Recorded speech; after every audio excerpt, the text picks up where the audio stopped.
out it and falls like 40 stories into some water, and it's one of the Right. coolest things I've ever seen. Really? Yes. Yeah, no, it's straight up. It's so weird. I originally I was gonna go back and watch the original Dark Crystal and then watch it, but I was like, It's you a know prequel. what? It's fine. You Yeah. don't need to watch the old one first. But I just kind of wanted to. Yeah.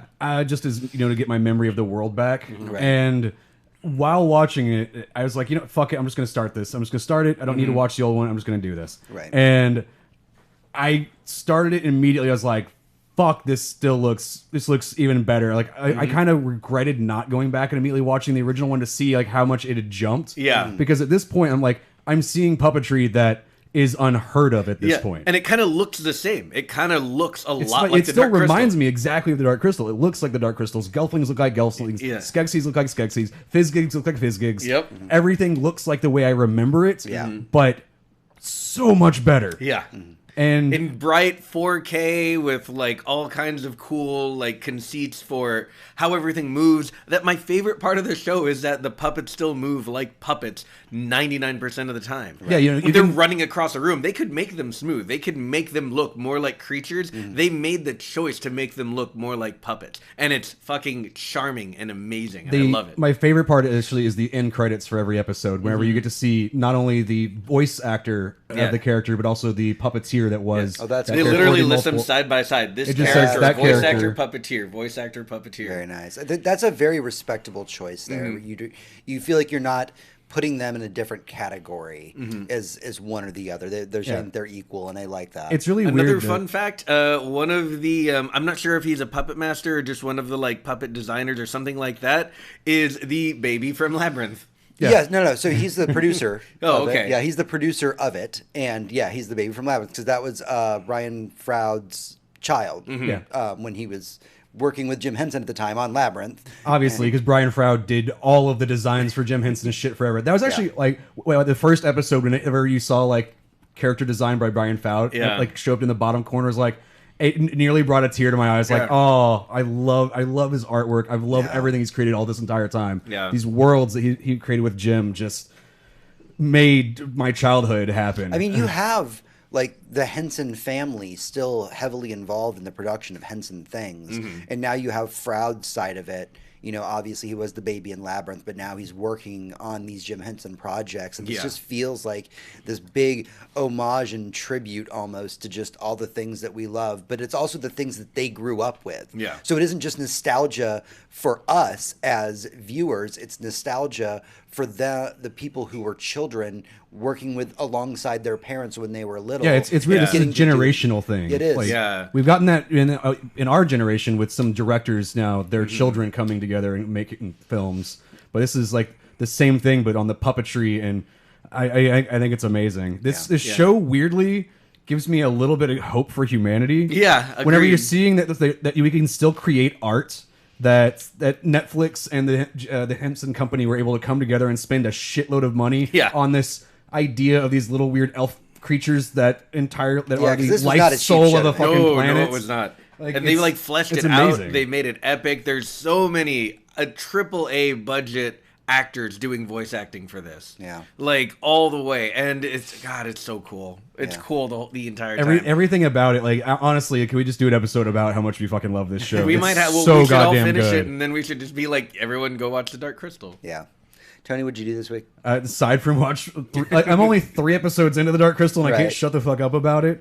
I've been working on animation stuff. I edited some videos together that no one's going to see. Yeah. I am not. Those are not sharing the light of day at all. They're hidden on a YouTube channel that no one knows about except for me. You can make it like a Patreon level. See Tony's crazy crap. It's true. These yeah. really bad videos and, I made. and this channel is being done in association with the Surly Nerd. No, that channel is never being seen the light of day. Well, not that It is one. Well, literally, not that I one. created a separate account that no one knows about that has unlisted videos on it because I needed to put them on the internet. And we do have we have patrons, so you have to show them. Yeah.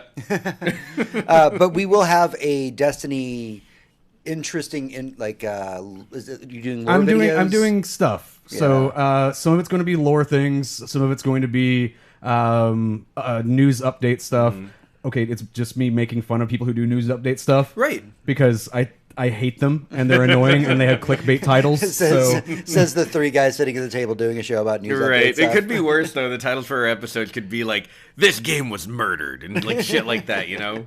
No, it's more like the top 5 things you have to do right now that Bungie changed yesterday, and you're like, no, that's not a thing. Shut the fuck up. You're literally putting clickbait titles out there when nothing happened. Top 10 lists of worst lists on the list internet. It's the idea of making a video that should be maybe 2 minutes long into 15 minutes. Yeah. By just adding extra layers of bullshit and repeating the same thing 3 different times in 3 different ways. You can repeat the 3 different things in different ways 3 times.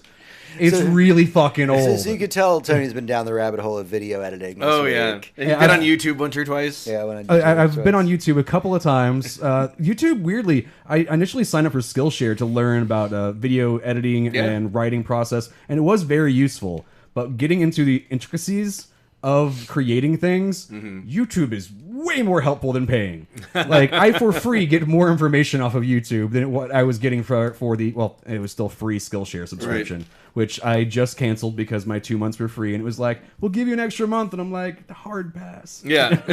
Let's see here. I'll just knock some stuff out real quick so we can move on to the news. I've been balls deep in Wolfenstein 2. Yes. Honestly, that If game, I see you on the couch, I walk out and you're like playing Wolfenstein. that 3. game is so... I mean, it's a fun hobby. It's so dark and so wacky. And it's these extremes where there's these moments in the game where you're playing Wolfenstein 2 and you're thinking about the real world. You're thinking about the real world prejudice, racism, actual Nazis in the world. You're thinking about these things while you play the game. Yep. And the game makes a point of its social commentary. It always has. Machine Games has been really big on the social commentary aspect of it. But that being said, it's also like really weird and sci-fi and wacky and, bizarre shit happens. Like people get their arms cut off and they just like, here, let me strap a robot arm because we can do that now. Yep, that's just Nazi technology. Right. It's all Nazi technology. That just reminded me, I'm going to get you, sucker. Like, because of the message in it, the guy showing up, literally going, message! In the background, like, this is what we're trying to tell you. Nazis are evil. Right. Look at the world around you. But I think that's the levity that you get from the wackiness is almost necessary, because if you didn't have it, you'd be overwhelmed by the darkness of it. Yeah, it's a type of game that definitely benefits greatly from its sense of humor. Yeah, because its own sense of humor does get really dark too, but it gives it almost a credibility to be able to talk about like the deep dark shit they're talking about, and not even just the political stuff, because we are in this society where when I say we, I mean us here at the table are all males, and males very much in our society are taught like, keep your feelings down, don't talk about anything. And at the very early onset of the game, this isn't really a spoiler, we're allowed to have feelings. You find out that the main character is basically dying. Yeah. And he has found out that he's got, his wife pregnant, and she's got twins. And as you play the game, he talks to himself. And not in like a weird way, in a way that like, when you walk down to your basement, you talk to yourself sometimes because you're down in the basement by yourself. That's what he does. Yeah. And so there's these moments, these quiet moments that are very sad, where he's like, do I tell her that I'm dying, or do I just fight until the end and hope that like I get taken out by a bullet, because maybe that would be easier for her than knowing that I'm dying slowly when she's pregnant with our kids. And these moments, it's really impactful because it's so genuine when he talks to himself in these quiet moments, and you're like, man, that's probably what people fucking do. Like people that get cancer and can't afford radiation treatment or something, they're like, do I just wait this out? Do I tell anybody? Do I just and it's so. It really struck a chord with me, because so many games are just in general afraid to kind of show that male vulnerability. And it's difficult to say that in a game where you're literally just going around shooting Nazis, but it does that. It does this thing where it takes you on this emotional ride if you let it. And I think that there's a lot more to Wolfenstein 2 than people give it credit for. Yeah. Obviously, it was a highly rated game. Obviously, it sold gangbusters. But there's so many layers of it, and you peel them back slowly over time. That being said, I just got to the part of the game where you can do the assassination missions, and I got completely distracted from the main plot. Here's some side quests. Oh, God. Yeah, that's pretty much what just happened. A good buddy of mine just bought me a copy of The Witcher 3. Yes. I'm not diving into it yet. I do not have the time. I will pretty soon. And the last thing I wanted to talk about, just so we can wrap up and get to the news, Walking Dead update. So that's one of the other things I did this week. Yeah, you watched the shitload of Walking Dead. I watched the last season of The Walking Dead. Okay. Right? When you say the last season, like the season that just aired? Season that's on Netflix So currently. You're caught up. Yeah, there's a new one about to air. Right. But what's on Netflix I caught up with. And again, I preface this under the understanding that I'm not asking anybody to go out there and watch the show. Mm-hmm. If you've ever thought about going back to it, though, holy fucking shit, did this show get good. Okay, so just this last season. And what it took, what it took was getting rid of the fucking comic books. They got a new showrunner, a brand like a completely new showrunner, and they kicked the comic books to the side. And they said, all right. That's when they did the time jump. Yeah, right? they did the 6-year time jump. And they're like, all right, what do we do? Mm-hmm. And now they have the freedom to write whatever stories they want without being restricted by Kirkman. Because The Walking Dead works well in comics because it really only takes place over like a few months. That's true, yeah. Like it's every issue is like days basically in the lives of these characters. That didn't work. That doesn't work. Well. That doesn't work in filmmaking. Well, not when they it's very hard to tell a story season on the fucking farm. Right, and so that becomes an issue. Now time is no longer a factor. In fact, spoilers in air quotes, with the 6-year time jump, society's starting to turn around a little bit. Actually, there's actual like places, livable places. No longer is every episode we're fighting for food, we're fighting for water, we're fighting a rival gang, whatever. Like it because they've established these lives. And it's a believable world now where you're not just running from zombies and people all the time. It makes the tension they're able to do much more impactful. They have to find new ways to make the zombies scary. There's there has to be new human opponents that aren't just like a guy in a leather jacket shows up angry about things. Mm-hmm. They have the freedom to do that. That was literally every bad guy in the entirety of Walking Dead. They no longer have to do that because they're no longer bound by the comics. And that has been making for such a fantastic show, an emotional show, because they can just let the characters breathe and be human now, and not the way that I put it is not worry about hitting the story beats. Right, I call it like the Rick Grimes Negan syndrome. Mm-hmm. Like when you see these characters on screen, you see how they look in the comic books, and in comic books, everybody always dresses the same way because comic books. Right. That's character identification. That's how you identify. Mm-hmm. But in the show, like, these people are human. Mm-hmm. Like, they're not going to be like this all the time. Yeah. And so now we are allowed to have wardrobes. Right. Like, you can do things like that. Like, Rick, I get Rick, what used to be a cop. Right. But he wore that fucking cop shirt forever. For years. Right. So, my final recommendation. There's other shirts out there, I'm just saying. My final recommendation, and again, if you really just hated the show and never want to go back to it, don't do it. There's a lot to slog through because the past is prologue in this case. Okay, yeah. But that in mind, if you've ever thought about going back to it, if you can suffer through to the mid-season, because the mid-season this last season is when the time jump happens. Okay. If you can suffer through all of that and get to the time jump, there's some quality fucking Walking Dead in there, and I'm really hoping for good things for it. Because what they're having to do now is compete with the quality of Fear the Walking Dead, which is a show that was not bound by a comic book, got to let its characters breathe, and they saw that's what works. So... All right, that's everything we have for the Prelude this week. We're going to take a small break. When we come back, we'll be going into our news segment in the Weekly Raid. All right, thank you guys for sticking with us. It's been a nightmare of a show today with all the technical issues we've been having. Oh, it saved the documents. That's why I couldn't figure out where the fuck it was. I normally save everything to the desktop. Okay, well. Now I'm going to switch to the desktop, and I can...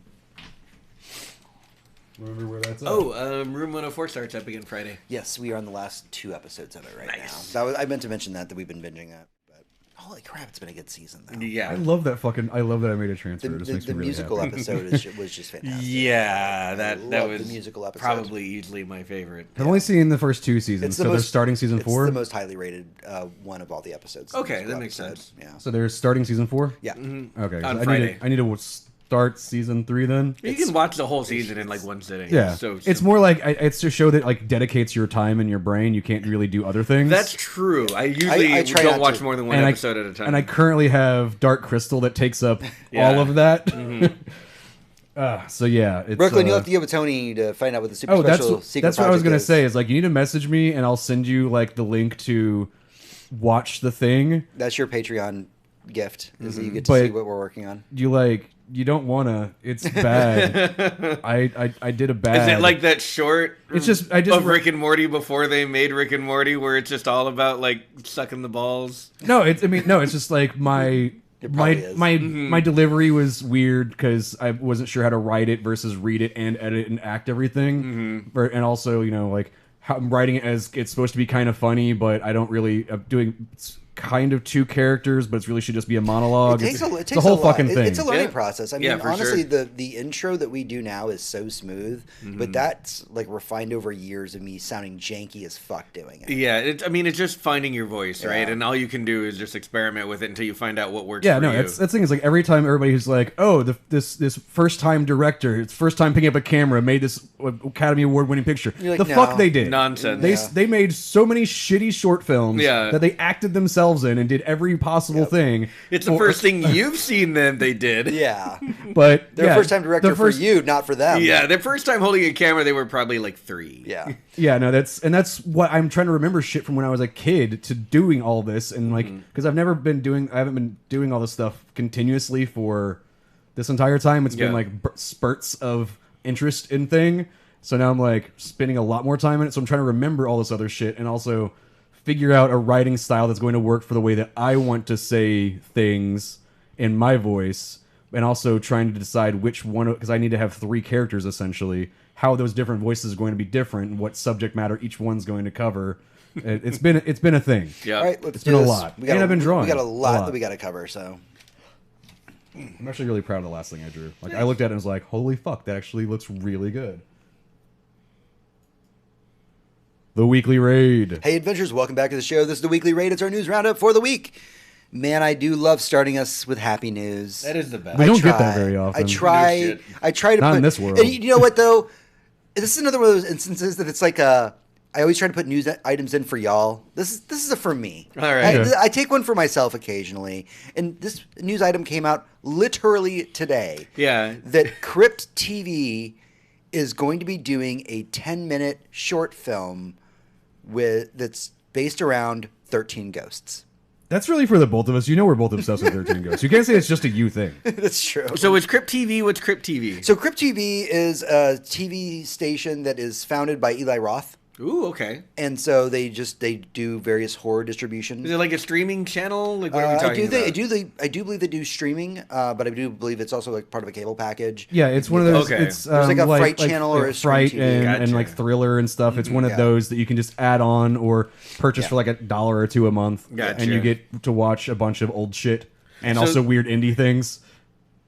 Yeah, but it doesn't have to have a tie to the movie that we all love so very much. I don't think they're getting Matthew Lillard to come back. They're not going to get Matthew I'm Lillard trying to to come back remember for the it. movie 13 Ghosts because I know I saw it. And If you don't remember it, then the next movie night, Okay, we are we're- fucking watching I'm 13 sorry. I know I Ghosts. saw it. I know I'm I sorry. saw it We're in stopping theaters, the but I show. think it We're was like watching that movie 2001. right now. Yeah, you watched it when it came out. Yeah. Okay. Yeah. Yeah, that was the one and only time I saw it. And so I was show's over. We need to go watch that right I was now. probably with a girl, and we probably didn't watch much of the movie. Oh my God, it's so So good. 13 Ghosts itself is a fantastic film. It's highly underrated.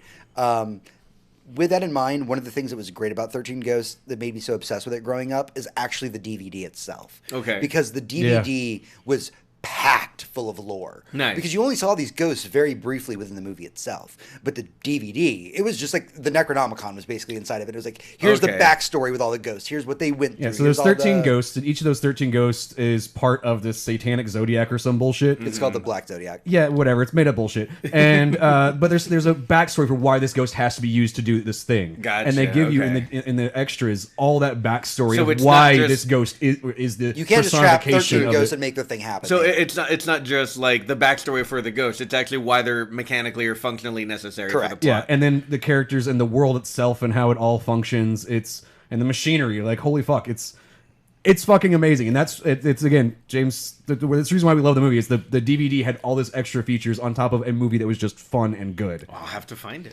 So absolutely 13 Ghosts. I love that even if it's only just a 10-minute short movie, I'm just glad that 13 Ghosts is I getting was some love. hoping whenever they're like, we're going to be doing more 13 Ghost stuff and like doing a short, and I'm like, okay, do 13 of them. Yeah. And make each of them 13 minutes This long. could be a test, though. This could be a test. And that to would be see. awesome. This could be a And then at test. the end, I get this really long movie that would be made up of short films that is all 13 Ghosts. And I think everything should really be 13 What would Ghosts. 13 episodes of 13 minutes add up to? I don't know. At that point, you watch. I just really hope it's like 666 is all. That's all I want. All right, let's move on from there to something that Hector's pretty excited about, from what I understand. It was announced this week that Tank Girl is reportedly being remade by Margot Robbie and her studio. Mm-hmm. This is the same studio that did I, Tonya and a few other things that she's been involved in. Right. I, Tonya was good. I love so I, funny. Tonya as It was a movie. fucked up, if anyone too. hasn't seen that movie's fucking amazing. That is a dark It's worth comedy. it. It's on my to-do list. It's real good. Yeah. So I loved the original Tank Girl movie. The comics are absolutely fantastic. Mm-hmm. It was hard. It's a hard sell for me to be like, so we're gonna get somebody better than or somebody equal to or better than Lori Petty to play Tank Girl. I'd be like, I don't know, man. That was good. That was kind of like flash in the pan, like perfect, like moment to cast a thing. It's Robert Downey Jr. and Tony Stark. You know, Yeah. that could have been Tom Like she Cruise. personified that 8 years earlier. 90s Tank Girl perfectly. That you were kind of like, can we do that again? I think we can. If you take the writing team from Right. I, Tonya and you take Margaret and you put them together and you're like, we're making Tank Girl, like, yes, you are. Right, This is going to be amazing. Because that's the thing about Margot Robbie is like when they said that she was going to be Harley Quinn, I was like, of fucking course she is. Yeah. That's the most obvious thing I've ever heard. Right. And for some reason, as soon as they said that she's Tank Girl, I was like, of fucking course Yes. she is. That's the most obvious thing I've ever heard. Right. I wonder Why didn't if we it's- do this sooner? I wonder if it's more her than just what she looks like or what she embodies. It's just kind of like you can kind of see her doing whatever. Well, I mean, you just look at the character's Tank Girl. You have true a that. little bit crazy. Fuck the patriarchy. Yeah. Fuck the government. And like also with like a mix of like manic pixie dream girl mixed into it. yeah, for sure. And that is pretty much what Margot Robbie kind of. With one exception. This is the movie I was planning on watching tonight whenever we got done doing the show, which was Mary Queen of Scots. I've seen that. It's wonderful. Where she is does not that. She is not those things at all. Oh. She's the polar opposite of those things. She's got range. She is a very serious character in that movie, and she's awesome in it. Yeah. Moving on from there, we found out that Earthsea is going to be getting a series from A24. Yeah, what the That's F? odd. And also, A24 is doing a series. Right. This is And gonna they're be- doing an animated series based on a Studio Ghibli movie? Like we're doing. So, do you not know what Earthsea is? Or see. Wait. It's books. What we're talking about. Oh, not Tales from the Earthsea. Right. So Tales from the Earthsea comes Right. from the book series. Okay, right. Right. That's what Ghibli did was something based on the original works. Okay, then I don't. That's what I'm familiar with. it Yeah, from. so it's one of the reasons I kind of wanted to talk about it on the show a little bit. So Ursula Le Guin did this series of books called Earthsea, and like Tales from Earthsea and all this stuff. And how do I put this gently? There's Put it Tolkien. roughly. I don't know. There's Tolkien. And if you dig into great nerd fantasy fiction that's very prolific and really did shape the minds of many young nerds, Earthsea is next to it. Huh. The problem is Tolkien's so big, people don't really talk about Earthsea as much. It's the Pepsi of fantasy. Right, and that's the thing is that what That's a I've pretty good read, I've read a accurate lot correlation of there. Le Guin's Earthsea books, and they're not very long, but they describe this great, beautiful world. One of the big points about it is that it's one of the few fantasy books that exist out there where most of the people in the books are people of color. Okay. She was very, very big on that. At a time where a lot of fiction just didn't include that. And so the Earthsea series, it's a fantasy series. There are dragons, there's pirates, there's all the fantasy tropes that you can possibly think of to the level of Tolkien. And she's just never gotten the love that he does. Okay. People always go right to him, or as of now, they're going to The Witcher and all this. Yeah. But she's such a hidden gem. She's one of the most brilliant. I mean, she's won awards after awards, and she's just. This is so deserving. And for A24 to pick up a project like this that is going to be very expensive to make. And then you brought in Jennifer Fox, who made Nightcrawler, is going to be producing the adaptation, which is very important, I believe, to have a female producer for this. Yeah. Honestly, if you've never picked up the Earthsea books, they're like I said, they're not very long. Maybe grabbing one on like Audible or something might be worth your time because like the nerds of nerds know Earth, See, and Love It. Okay. But everybody needs to know Earth, See, and Love It because it's such a fantastic series. It's When so you odd said that- pirates and dragons, I was like, you know what? Not enough But not pirates and dragon dragons meet. No dragon pirates. Dragons and pirates do Dragon not meet pirates. often enough in fantasy. It should happen more. But now is the time, I think, for this because we got these big budget Game of Thrones and Witchers, And soon Wheel of Time it's and always Lord of the Rings personally again. as somebody and- who was a former literature major in a previous life, it always baffled me that like as nerds we have such a giant boner for so many like male sci-fi writers, but everybody always forgets Mary Shelley. yeah. And it's like She that literally created the genre. right. She literally created the genre you love so much. But I feel that way about Ursula Le Guin. I'm like, everybody's like, oh, Tolkien everything. Let me stroke that Tolkien dick.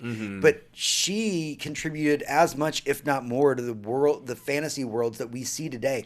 Many of the fantasy shows that you watch and probably love today had writers who read these books growing up. Gotcha. So it is far past due for her to get hers, basically. Which is, it's so odd that you get from from the producer, or is it the director of Nightcrawler, to come on and produce this for A24. Right. This is like a combination of things. You're like, okay, two of these things make sense together, but the property doesn't.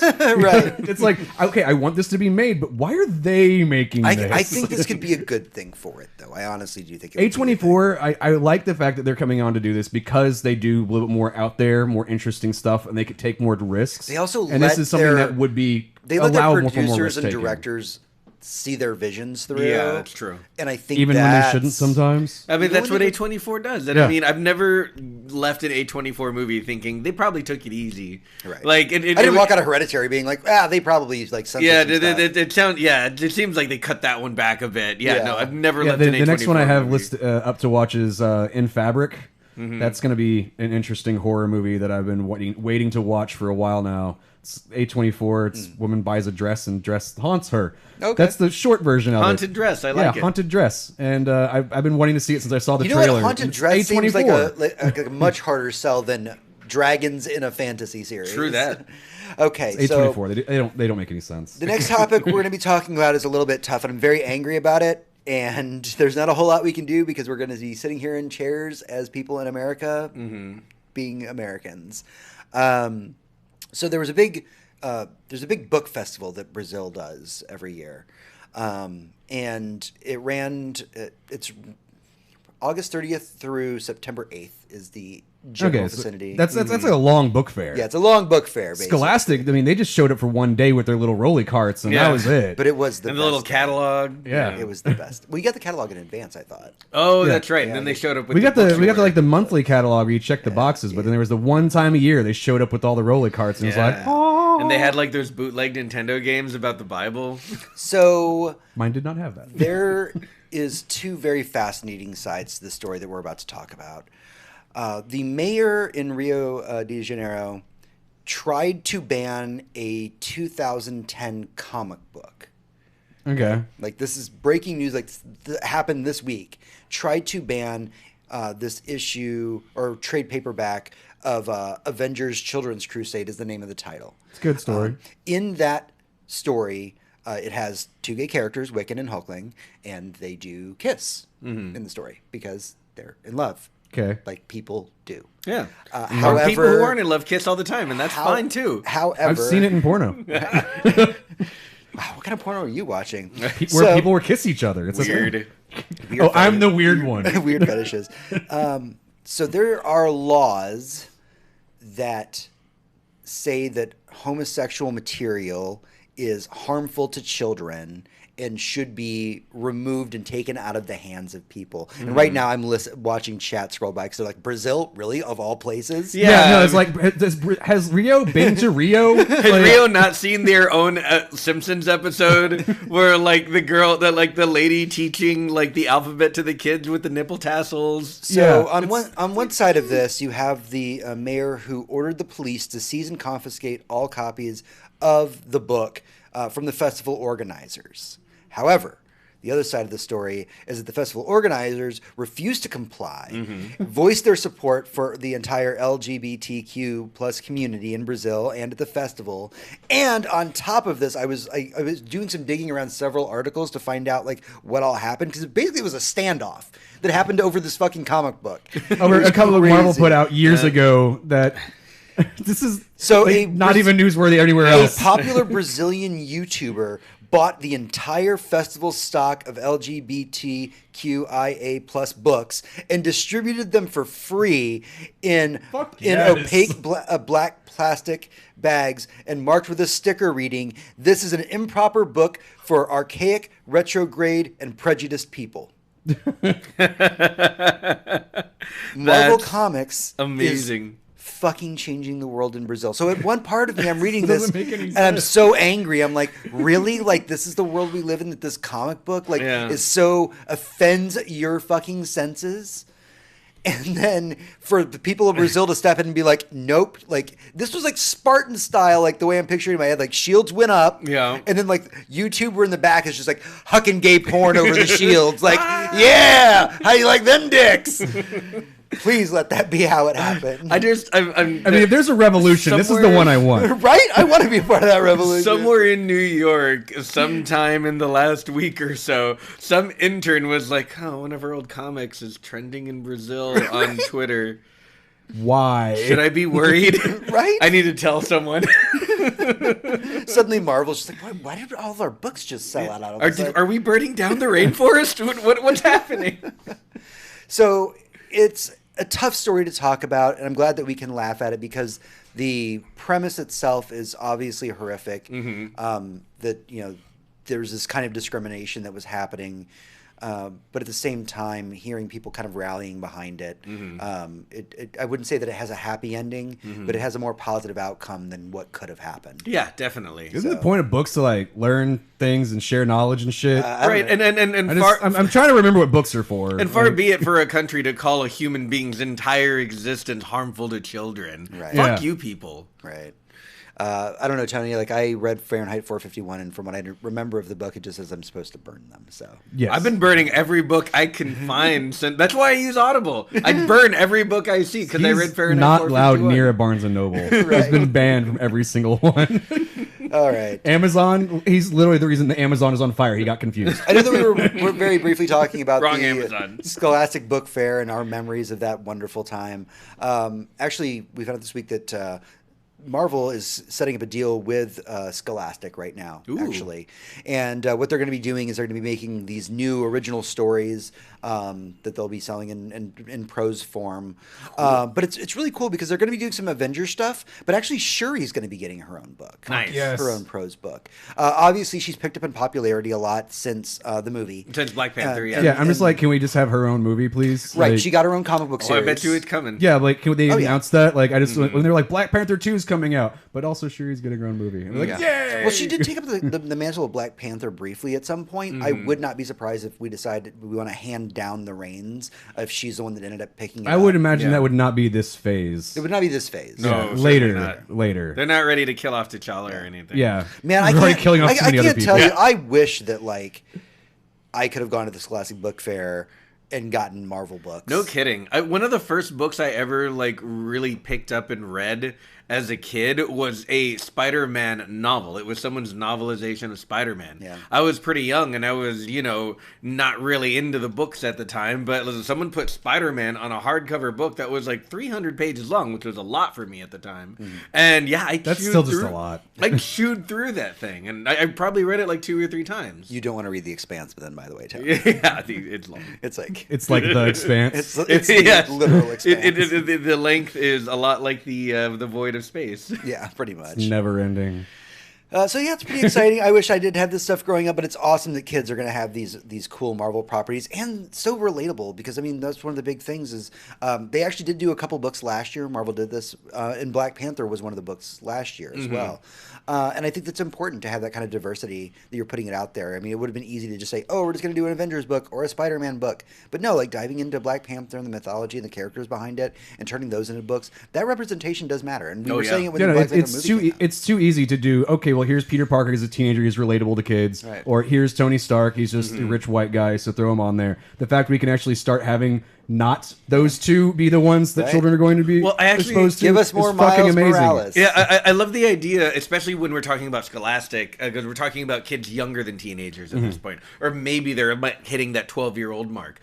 But you really like giving them like a teenager facing teenager style problems. It might be a little bit at odds with what they're used to reading. So giving them a story about a king ruling a kingdom and fighting off, invaders, etc., etc. That's a Black Panther story. And having it, be represented in the form of a black man from a black country it's just, everything awesome about giving children books. And now we've got Shuri getting her own book, and Yes. she's female scientist. She really kicks that whole STEM thing into gear. Yeah. So. Yeah, like honestly, if you look at Black Panther, he's got Magic Potion. Magic Potion does a lot. Yeah. But like all the cool shit she made. She does. Yeah, exactly. yeah. He didn't do that. His little sister did all of that. Yeah, the magic potion basically like throws him up there around the Captain Yeah, America. this makes him strong. I'm just good. telling you But, right like, now that if we're rebooting with a young Peter Parker, this is that future that Yeah. maybe someday Marvel would get those get Spider-Man the rights back. Be like, Mm-hmm. why don't you just make a movie with him and Shuri? Just the two of them. They could be friends. They can chill. You guys can chill. Hey. You're like watching them and you're like, now kiss. A Wakandan vibranium Spider-Man outfit. Oh my God. Come on. Oh man. You No. It's so good. You no, give. no, I love it. Stop giving Spider-Man stupid fucking suits.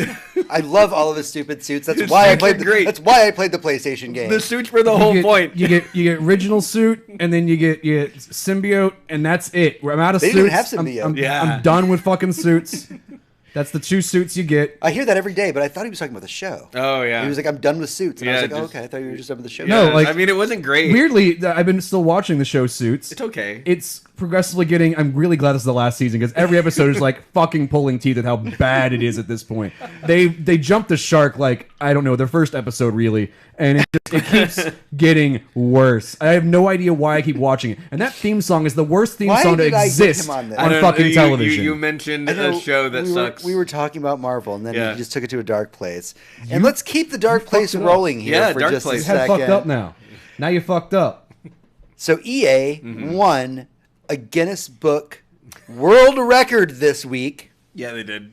Something that everybody should be proud of. If you're ever in the Guinness Book of World Records, you absolutely should be like shouting it from the mountaintops. Yeah. have There's earned a this ceremony. record. They bring you a thing. Yeah. Neither of you watched the episode of last week tonight where it Oh, goes I did. into It's a whole thing. Okay. why you should never Right. celebrate Yeah. Yeah. this at all. But people do celebrate it. Mm-hmm. However, EA won a Guinness World Record for the, I believe it was most downvoted Reddit post of all time. Of all Yes. time. That's It's- impressive.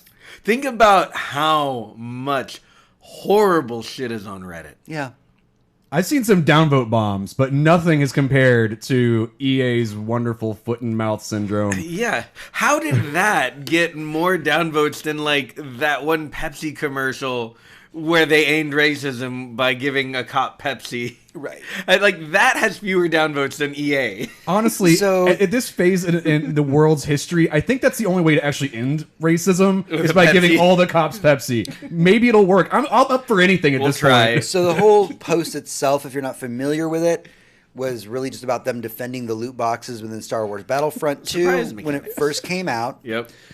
It was them saying that this is it's a viable model and platform, and you'll be able to earn everything in game. You just got to keep grinding those loot boxes or buying them if you want to. Right, the grind, just for context, was so hilariously egregious that it was obvious who had paid money, because the people who had just dropped an extra $100 on the game were vastly, vastly, vastly more powerful than anyone just trying to grind for it. Yeah. We're talking about people who literally just booted up the game and dropped the extra money, could destroy people with hundreds of hours in the game just through add-ons and upgrades They alone. had done the math at the time that the amount of time to play to get the power level that's equal to purchasing it was like 150 years. Yeah. Yeah. It was something insane. Of active playing. Not just like 8 hours. Think about that. 8 hours a day Yeah. for divided amongst 150 years. I didn't play of time. WoW for that long. So Would you that's, like Yeah. to know the number, by the way? That's a lot. So the number of total Uh-huh. downvotes is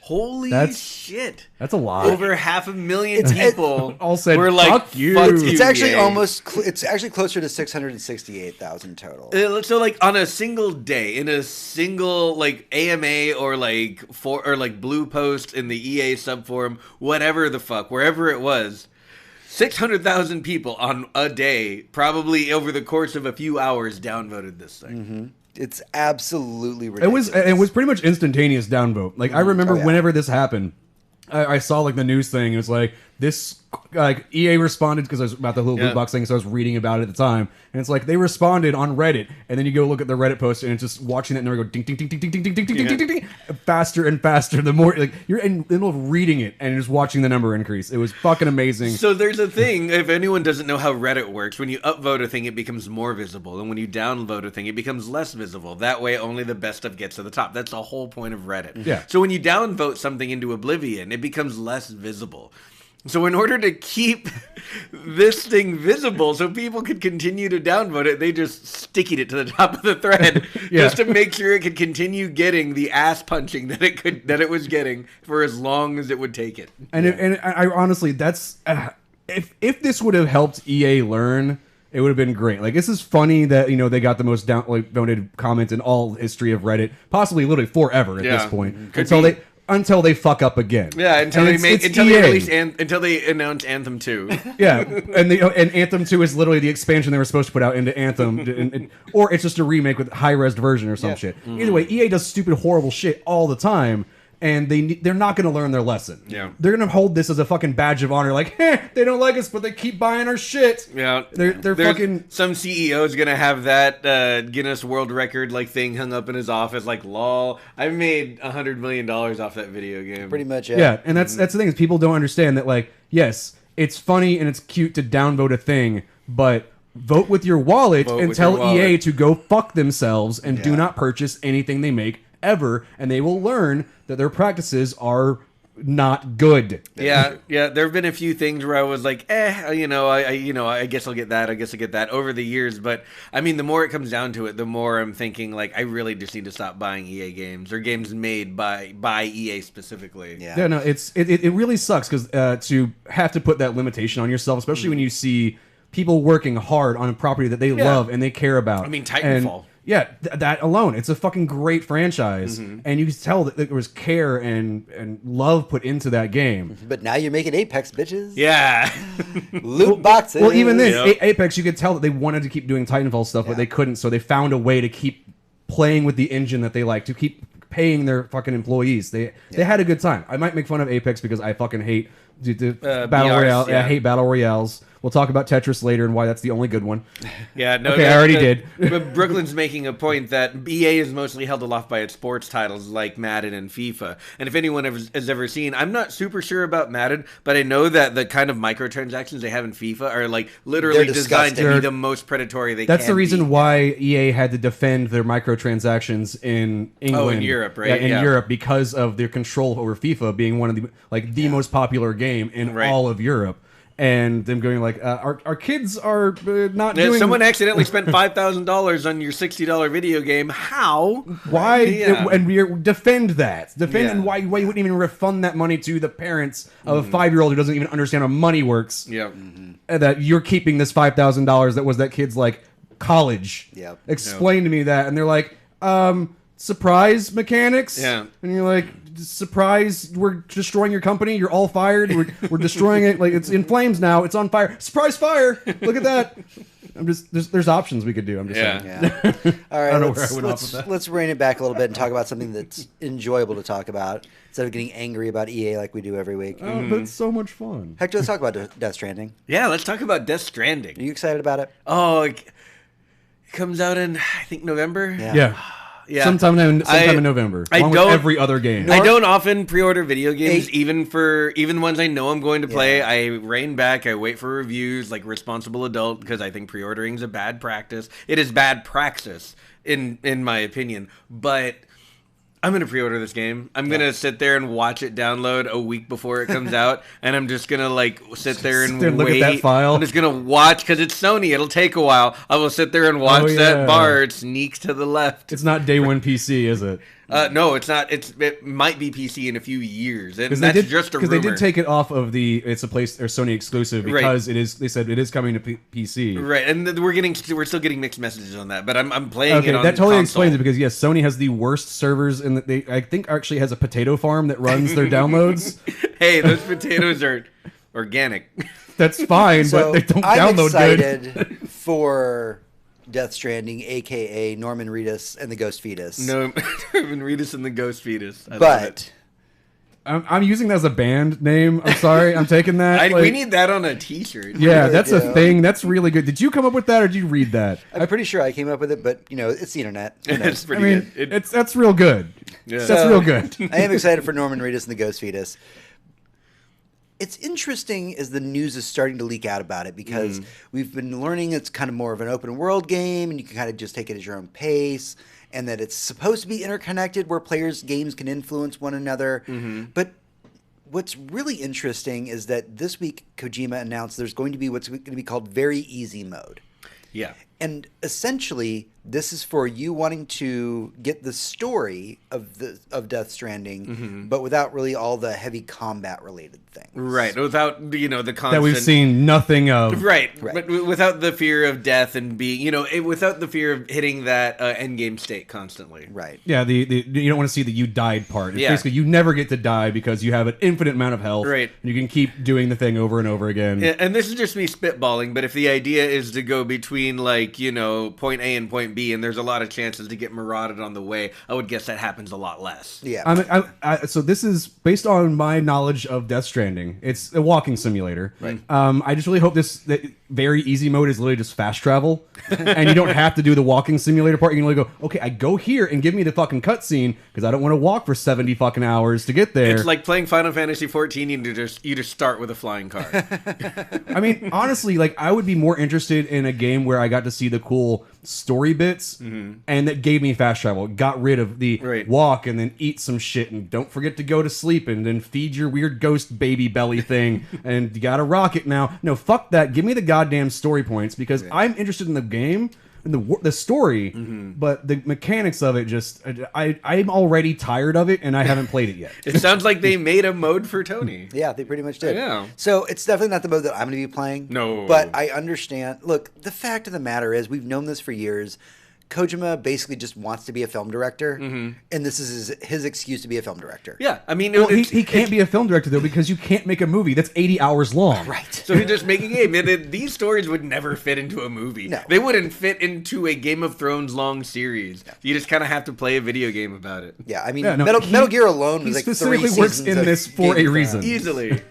And that's one thing I do appreciate about his work is he understands that it is, while he does have these cinematic ideas and these grandiose novelization worlds that he's creating, he understands that they function very well in a video game environment. Right. And if he were to try and transfer them into something else, not gonna go well. Right, and it's all very tongue-in-cheek. He's constantly making fun of himself. He's constantly making fun of the ridiculousness of what you're doing while you're playing the game. And it's hard to do that in other mediums as well. Yeah. So, I mean, we're thinking about if you're writing a comic book about this, and how do you make fun of the fact it's a comic book that people are reading without turning into meta, and then you're literally the show community. Yeah, and he'll think of things and insert things into games just because it's a video game. Metal Gear Solid, pretty serious video game. But when they ported it to the GameCube, he put tons of Nintendo Easter eggs all over it, by design, just to be like, oh yeah, we're on Nintendo now. There's a Yoshi in the corner, and if you shoot it, it goes Yoshi. It's great.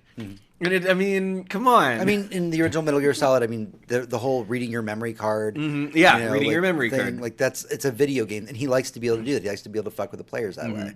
And so I think that's why video games are the perfect medium for him, because he likes to screw with people. Yeah. That's the reason why when you go, and don't do this, by the way, go on Death Stranding Reddit, and there's conspiracy theories. I'm sure. Because people know that he fucks with people. Oh, yeah. People go nuts with conspiracy theories. Right now, there's a brilliant video that I watched the other day. It's a very, very good video. I think I sent it to you, Hector. Oh, yeah. The one about PT. Yeah. So it just came out.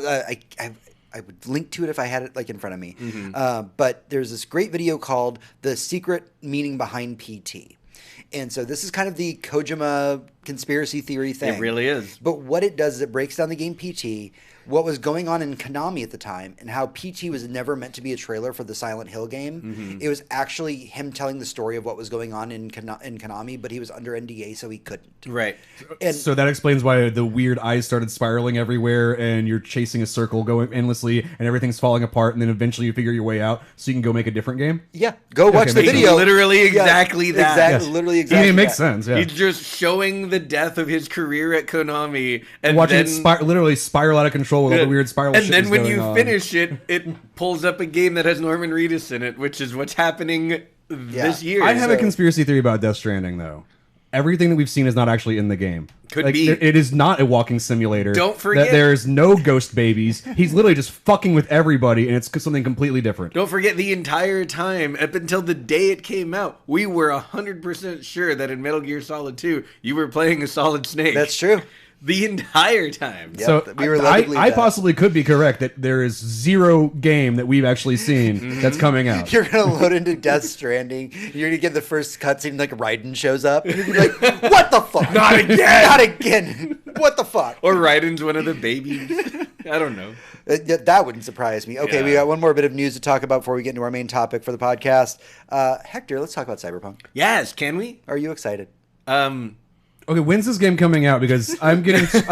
It comes out April something, 2020. Okay, because we're more than 6 months away at Yes. this point. Yeah. So they're still finishing this game out. Because every week that we do this show, I get a little bit more excited for this game. And at this point, like, I'm really excited. You know. And if I get too much more excited, I don't know what's going to happen. You will explode. Yeah. Yeah, and I don't really want that to happen. So, like, can they quit with the fun, great times? I'm going to explode again. Yeah. All right, so, Hector, what news came out of the world of Cyberpunk this week? So we found out very shortly after Cyberpunk last Friday did their big reveal of more gameplay, the first gameplay that we've seen since E3, not this year, but last year. Just a bunch of new stuff, and we talked about all this last week, how they explained the different classes and how they do the same mission, etc., etc. About 3 days after that, about 1 day after we did the podcast about it, they announced that eventually, and this is true and this is planned, this isn't like rumor or like we would like to get it done It's something someday. that like CD Projekt Red has said. They said that eventually, as we continue working on the game after it launches, there will be multiplayer. I weirdly don't want that at all. I don't know how it will be implemented. Yeah, I don't know how that would function. So it's I've like never I don't want played that. a multiplayer CDPR game except for Gwent. Right. Yeah. So Maybe that's all it is. They just put Gwent in there because they need to sell more Gwent shits. Like there are people, in the city, but that all you can do is play Gwent with them. I'm imagining that there's Gwent, but it's Cyberpunk. It's like retro Gwent, but also futuristic. So like everything's like the neon pinks and purples and shit. But it's still the same monsters. It's the modified version of like Magic the Gathering for a Cyberpunk world. So here's what I want to be able to do. I want to be able to like open GOG and launch Cyberpunk, and then like go to a computer and launch GOG to like play games. to load Gwent. Yeah, just load Gwent. I honestly I wouldn't put it past them that if you found the correct URL to put into one of the computers in Cyberpunk, it would take you to the ability to play a mini game. Multiplayer has a lot of different connotations to it. Yeah, it could be something as simple as Gwent. It could be something as simple as Gwent. Mm-hmm. However, back in the so there was 2 Vampire the Masquerade games back in the day. There was Bloodlines, which was a super popular. Yeah, it was the good one. Yeah, it was a good one. There was one that I played called I think it was Retribution or something like it started with an R. Mm-hmm. It's the other Vampire the Masquerade game that nobody ever talks about. Are you talking about quick point of clarification, video games or video games? Yeah, video game. So this one came out before Bloodlines. Okay, and it was third person. You can only play one clan. It was just a story start to finish. Mm-hmm. However, inside of that, they had a very robust level designer. Okay. And so you can run Vampire the Masquerade campaigns within this game, much like you can do with Neverwinter. Oh, I gotcha. Something along those lines. You can do your level creation, run these campaigns. I wouldn't be surprised if CDPR did something like this. Ooh, yeah. So I mean, you can already do it in Divinity too. Right. So basically, you just give the tools to the players and say, "Look, if you want to make a Cyberpunk campaign, here's the tools." Kind of like a GM mode. I would love that. I didn't think about that one. I was thinking because they said that they're getting rid of the third person scenes, that everything will be first person, that they will be emphasizing the first person shooter aspect of it, and it'll be run around this giant city and shoot all your friends. I could see that. Could be. I mean, that's the easy go-to. And I mean, And they could could be a way to, because I mean that would be an easy shot at the GTA money. Yeah, and you could integrate it into the game to where like, oh well, we all do this thing where we jack our brains into whatever and shoot each other, and it's just like real life, even though real life is the game with its mechanics. And yeah. So there's layers here. I think that it's going to take time for it to see the kind of development that they want to have for it. I think that it's very ambitious that they're planning for this game to have such a long lifespan. I don't, and the only reason I say that is because just based on what I've seen, Cyberpunk feels like the kind of game that no one will even really be able to run at its full potential for like 2 years. Right. Witcher was kind of that way. Like Crysis. Yeah, Crysis. Witcher 3 was definitely that way, and kind of so was Witcher 2. Witcher 3 was also so like graphically intense and that it took now you can afford to buy a graphics card that can actually run it at the highest setting. Exactly, you but couldn't when it first came out. No, when it came out, it was a powerhouse. You couldn't touch it. Yeah, and I'm expecting this to be the exact same thing. It looks already like this game's going to have a very long lifespan just on the. It's so hard to run the damn thing. Hector, if the people behind Cyberpunk announced there's going to be a very special limited edition video card that can run this game on like the highest settings, and it's Cyberpunk themed. Oh, okay. Like the card itself actually looks Cyberpunk themed, but it's going to cost you a few $1,000s. Do you drop for it? I think depending on what it was, depending on what was actually under the hood. Yeah, if it was a brain jack, it's like, by the way, you actually get to go into the world. Well, like, at that point, there's no like upper this. ceiling to like how much I'd pay. I think my threshold there would, I don't know, maybe like $1,500. Okay, because it's reasonable. An RTX, for a high-end video card. An RTX 2080 Ti, the cheapest one you can get right now is about $1,100. Yeah. And they go up from there up to about $1,600. So if they were like a $1,700 2080 Ti, but it's also themed. But it's also themed to it, and it's clocked and like to guarantee super mega overclocked Kingpin and like edition. If you have a glass case on the side of your computer during certain cutscenes in the game, the video card will light up and do certain things. Oh, it better like have project on the glass. It better have its own LCD fucking screen and laser projection system set up there. If you're spending $1,700 on a graphics card that's themed after a game. Yeah. All right, that's everything that we have for the news this week. We're going to take a small break. When we come back, we'll be going into our main segment in the boss room. Yay, that works because I need to get a drink and take my hoodie off because it's fucking warm in here.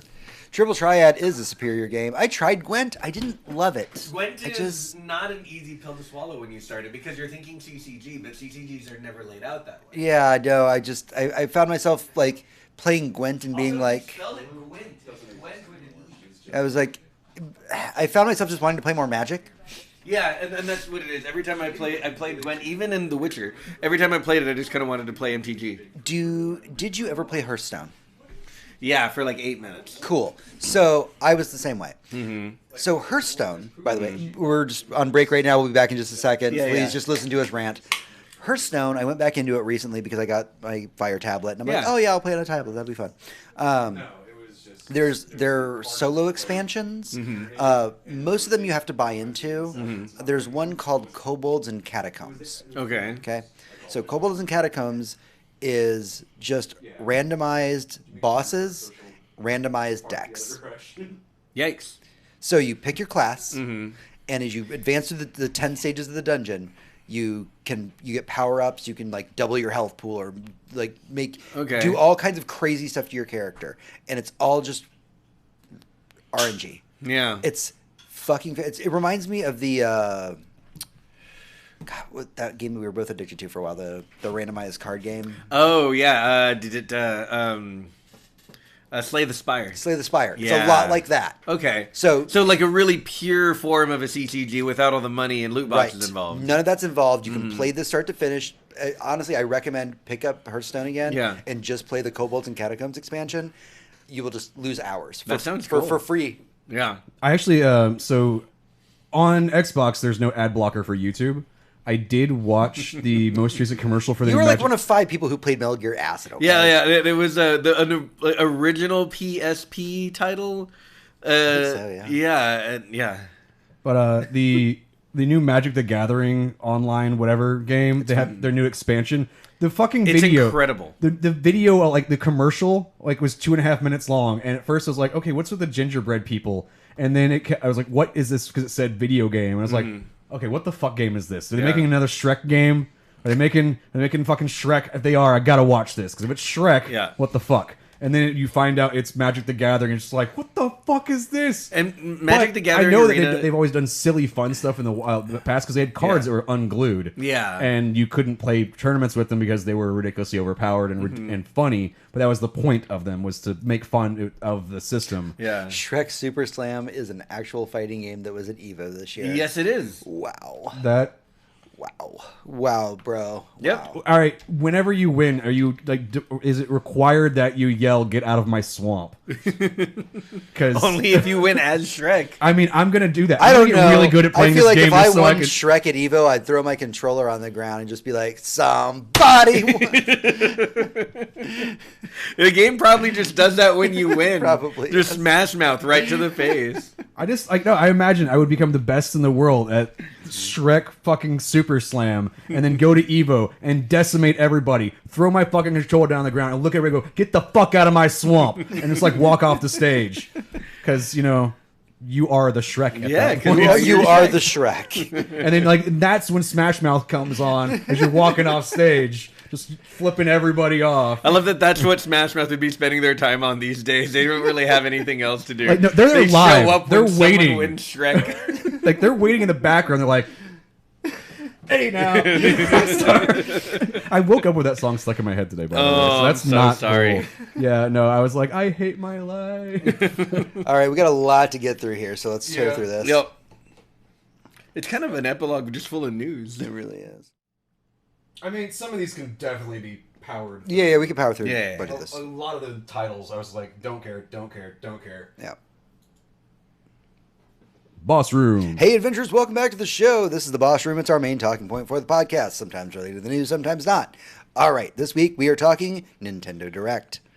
So, it was a big Nintendo Direct. It was, one might say. It wasn't even like really long in length, but it was just like packed. It was like 40 minutes. That's Was That it like is 40 minutes? literally the Okay. name of your first porno. Yeah, but it wasn't very long, but it was packed. So, normally Nintendo Directs don't tend to get boss room space on our show. True. Yeah, no, There because was- it's normally about 30 minutes long, Yeah, and it's we like- can cover all that in like 5 And minutes. Nintendo Directs are usually pretty short on announcement. It's usually more like, here's this new thing in Smash Brothers, here's this new thing in Animal Crossing, Right, blah, blah, but blah. this was pretty crazy. So let's just kind of start from the top and work our way down, and Yeah. then we have something to talk about specifically at the end, but we'll get there. So Overwatch was announced for the Switch. Worst kept secret in all of video games. Mm-hmm.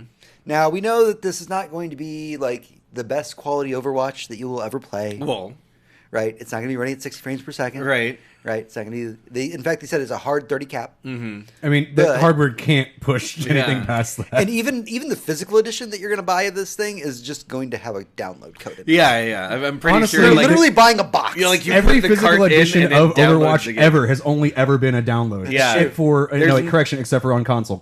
Well, did they have a disc? Yeah, I think the original runs for Xbox and PlayStation had a disc. Yeah. If I'm correct, but It's like- everything else since then has it's been basically downloaded. like thinking about Netflix having a disc. Yeah. just like- Which it does in the Wii. It does. And it did on the PlayStation 3 as well. Yep. So I had Overwatch it for the on my Switch. PlayStation 3 without a You know disc. what? I find myself as a person who plays a lot of Overwatch on PC. I get frustrated. I get angry. I get stressed out. Yeah. I feel like if I bought Overwatch for the Switch, I could just play Overwatch and just not give a fuck. Yeah. It's I don't know. Have you whatever. played Splatoon on the Switch? Because if you have, playing Overwatch, which is much more complicated. It's not gonna be fun. Like, dude, Splatoon is not like I don't understand people can actually play that fucking. No, game. I just feel like if I'm on, like when I'm playing Overwatch on the PC, I'm like I'm a Reinhardt main. I'm gonna come in. I'm gonna tank. To win. I'm a tank. I'm gonna in it to win it. Let's raise that SR. If I'm on the Switch, I'm like Torb main, drop turrets. Let's go. Yep. Oh no, I gotta. So you just discovered Smurf accounts. Is what you did. You literally just now discovered Smurf accounts. Imagine picking the character you're playing based on the environment you're in. It's like, well, I'm in my living room. You know, I can get on some Reinhardt. It's like, oh, I kind of gotta poop. Torb main. Yep. Fantastic. Yep. Absolutely love it. So it's awesome that it's coming to the Switch. There's been rumors kind of floating around about cross-platform. That's something that's been going on for a long time. Mm-hmm. We try to just report on factual news, so don't buy into that too much. Yeah. Don't worry about cross-platform. Just understand the Switch, as of right now, it's going to be its own environment, its own SR, all that good stuff. Mm-hmm. And just enjoy Overwatch being on the Switch. Yeah. Fingers crossed for me, this means that Overwatch characters will show up in Smash. Yeah. So, right now... That would be cool. We've got Brooklyn in chat right now. Just for the table here, if you had to pick one Overwatch character to be in Smash... Who would you pick? What kind of type are they missing? It could be, you mean aside from Junkrat? Because my immediate answer is always Junkrat. I think my super answer is Junkrat. You think so? Dude, he can turn it into a fucking tire. He can lob grenades everywhere. He jumps, bounce all over the places. He kind of made for that game. I mean, Tracer would be the most iconic. As, Brooklyn's as Tracer. is saying. The one that would adapt the easiest would probably be Doomfist as far as like mechanics go. Yeah. I feel like Doomfist already exists in Smash for some reason. Yeah, no, exactly. And shields don't make a lot of sense in the game. You know, turrets don't make much sense in the game. See, I would say it would be an interesting challenge to figure out a way to make Symmetra work. Ooh, yeah. Like just like little temporary turrets. I'm going to throw this out there. Do like nickel and dime damage you. Mm-hmm. I'm gonna throw this out there. Controversial idea. The payload. The payload is the actual person. Well, think about that. Just gives me an even better idea. Think about the Overwatch stages in Smash Brothers. Oh, that would be cool. King's Row. Let's do it. Let's go. Although Eichenwald is my favorite map. Yeah, Eichenwald's pretty great. Yes. Seriously, Payload would be the most overpowered character in all of Smash. Okay, it was also announced that SNES games are finally coming to the Switch. Yeah. So not only is it like a service? Is it like a specific games? No. I mean, so if you have your Nintendo Online account, right. SNES games are going to become available as part of that service. Cool. But also purchasable. Because SNES games hadn't been really on the roster for... They're still building out the Nintendo store on the Switch right now. Well, that's my question. Like, you probably bought plenty of games on the Nintendo store on the Wii and the Wii U. I mean, a lot of people did. Don't transfer over. None of those transferred into your Switch? No. From what I understand. No, so now this is they are currently building the infrastructure so that they can have their Xbox Live service. Okay. Yeah, right now the games, like we're going to put it out, they switch out NES games, and they'll be switching out SNES games for you to play monthly for your subscription fee. Like, how many times do I need to pay like $5 for Balloon Racer? Like, can't I please carry it? According over to Nintendo, consoles? Literally every time you think about wanting to First play it, off, you need to that pay game's for it called again. Balloon Fight, and it's amazing. Okay, yeah, but it's worth 50 cents maximum. Yeah, absolutely. For the lifetime of the game. But they're also going to be putting out an SNES controller. Oh, It's yeah. supposed to have the look and the feel and everything of an SNES controller. So like the SNES controllers that come on the mini ones that plug into the But they're wireless, aren't they? Yeah, they're wireless. Yeah. Okay. They're wireless. Because right now, that's the great thing about the NES Classics. Mm-hmm. You can take those controllers, plug them into the Switch, and they work. Yeah. And that's sort of like, okay, they're just making a one they already made. Sure. Because they literally had those for sale separately. But I was surprised because, for Christmas we got the NES and SNES Classics. Yes, and those I played some games on there, and they feel right. The controllers just feel right. Have the right weight and everything. Yeah. I'm actually stupid. The original one, it stabs the shit out of you. Still, Good. You will get Nintendo thumb playing. It fucking hurts. It's not fun. Yeah, they said you want it accurate. Here it is, like straight out of the mold. Those corners just. Hope you got Band-Aids. Yep. Also announced Xenoblade Chronicles remake. Yeah, now, that's a big deal. So I'm excited about this one. So Xenoblade Chronicles, if you never followed the history of it, was a game that wasn't going to come out to America. Right. And so people in the USA saw this trailer. They said, Nintendo, why is this not coming out? It got enough fan support that it actually got released. And I believe it was the Wii U it was released on? I think it was the Wii. It was a Wii release. Yeah. Right. But it didn't have as big of a release as it needed. Yeah. Sold out very quickly, but it was like end of life cycle for the Wii or the Wii U. Now we're getting it to come back. And they're going to be putting in a whole bunch of extra content. And basically they're just saying, we're going to port it, put all this extra content in, and we're going to make it actually available for people instead of like, because I mean, like, I remember Xenoblade Chronicles coming out, people buying it, and they'd like hawk it on eBay for like twice the amount. Yeah. Just because it was that popular. And that rare. Like, yeah, that honestly, rare. at this point, like, I want this to come out. I'm looking forward to it. I just hope they do like a Xenoblades mega pack of all the games. Yeah, and Brooklyn makes a fair point. They did put it on the new 3DS, but nobody plays it. And the thing is, like, if I remember correctly, when it came out on the Wii, it did not run great. Like, it was a really cool, really epic fantasy RPG, but it was a little open world, and the Wii was not really handling that very well. So I love the idea of a remake to like really give it now the Switch polish has the and power frame rate that it could. So keep that thought in the back of your head, because as we're going through this, one thing I'm thinking about a lot is there were a lot of great games that came out for the Wii and Wii U that may have gotten missed by people, and the Switch. So many games came out for them though. The Switch seems to be making up for that. They're like, let's grab the quality ones, let's grab them one by one, remaster them, and put them on the Switch, and people will fucking buy it. Yeah, I mean, we got Bayonetta going on. Right. I mean, that's huge. So, it also announced Luigi's Mansion 3 was going to have something called a Scream Park multiplayer mode. It's a 2 to 8 player mode that can be played with a single Joy-Con per player. It's just a little multiplayer mode that's being thrown into Luigi's Mansion. Super Kirby Clash is a new Kirby game. It's free to start, as they call it. Fighter? It's got a single and multiplayer mode to it. I'm not as intimately familiar. I missed the clip of of Kirby's Clash, but it's interesting that Nintendo has this term. Brooklyn helped out there. It's a boss rush mode. Okay. And so basically all the bosses in Kirby, you get to go through those. But they're calling it free to start, which is how Nintendo phrases free to play. Yeah. So just keep that.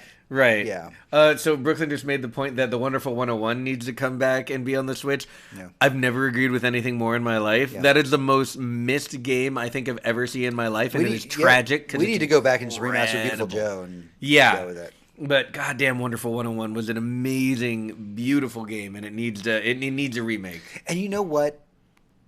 We're gonna get into this here in a minute. Yeah. On the Nintendo's not afraid to bring some weird ass shit to the Switch. True that. So we know Trials of Mana. We saw a preview for that at E3. Yeah. Super excited about that. That's going to be coming out on April 24th. So we not only have a release date. We finally have a release date for it. So that's good. Return of Obra Dinn I wasn't familiar with. I've played that. Right. So tell me about this. Okay, so Return of the Obra Dinn is kind of a... the art style is very interesting. It's almost like pixels, but it's a very clear, very interesting art style. It's all in kind of black and white, but it's not really white. It's more of a tan, almost like parchment paper color. And so it gives it a really historical feel. And you basically are walking around you're walking around on a ship, multiple galleys. It was a cargo ship in the 1800s. And you are trying to figure out what happened to everyone because the ship came in without a crew. Right. And you rowed out to it, and you're basically doing forensic studies to try and figure out how everyone died. You're trying to figure out who all was on the ship, who killed who and when. And it's so interesting. And the puzzle comes in trying to figure out, all you have is a manifesto with everyone's name on it. So the manifest, not manifesto. The manifest with everyone's name on it. Slightly different. Yeah. So you're trying to like see the events and hear what people say because you're kind of getting what happened on the ship in like memory flashbacks for some reason. It's kind of the conceit of the game and how you do your sleuthing. So you get, flashes here and there of people's memories, and you hear people call out names, and you hear a lot of violence, and then you get a freeze frame of something actually happening in the game, and you can walk around and study it and see what's going on. And that's how you start to fill in exactly what happened on which day as the ship went out to sea and came back. And the goal is to just kind of try to figure out every day. Very interesting game. Very cool. This and sounds really cool, and I want to play this. It's very fitting for the Switch. It's free on Xbox Game Pass. Okay, there's a good chance I've added it to my list of things that I have downloaded or I'm about to download. I just as a side, one of the things I did play was a game called Disneyland. It's where you get to go and wander around Disneyland. It's meant for little children, and it's a lot of fun. That sounds awesome. Yeah, you just get to wander around Disneyland and hang out with Mickey and Goofy and shit. It's fucking fun. Quit judging me. It's a lot of fun. I watched a 40-minute video today of just Jack Black walking around in Disneyland, and it was great. Let's see here. Play that. Smash Brothers. They had the announcement for Banjo and Kazooie to come out. Like now, Yeah. it's out. Yeah. That's awesome. We got the Smash Brothers character reveal for Terry Bogard from Fatal Fury. Yeah, that's a big one. What an That's so iconic odd. character. Yeah.